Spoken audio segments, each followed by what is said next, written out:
జగన్, పోలీసులను బట్టలు ఉడదీసి కొడతా అంటున్నావు.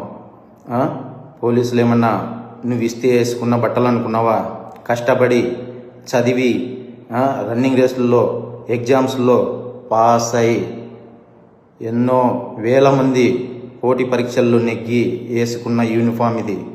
నువ్వెవడో వచ్చి ఉడదీస్తా అంటే ఉడదీయడానికి ఇదేమి అరటి తొక్క కాదు. మేము నిజాయితీగానే ప్రజల పక్షాన్ని నిలబడతాం, నిజాయితీగానే ఉద్యోగం చేస్తాం, నిజాయితీగానే చస్తాం. అంతే తప్ప అడ్డమైన దారులు తొక్కం. జాగ్రత్తగా మాట్లాడు.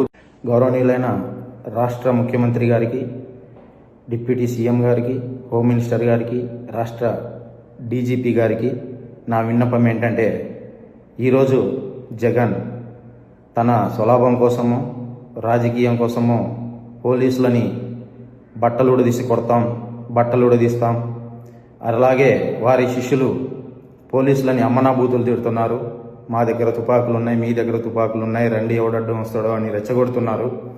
ఈ విధంగా రెచ్చగొట్టే పరిస్థితులు ఉత్పన్నమైనప్పుడు లేదా కింది స్థాయి ఉద్యోగస్తులను భయపడిస్తున్నప్పుడు ప్రజాస్వామ్యం చాలా క్రిటికల్ పొజిషన్లో ప్రజాస్వామ్యానికి ముప్పు వాటిల్లే పరిస్థితులు ఉన్నాయి. దయచేసి ఇటువంటి పరిస్థితుల నుంచి కింది స్థాయి ఉద్యోగస్తులకు భరోసా కల్పించండి. థ్యాంక్ యూ, ధన్యవాదాలు. నేను G. Sudhakar Yadav, sub inspector of police, Ramagiri.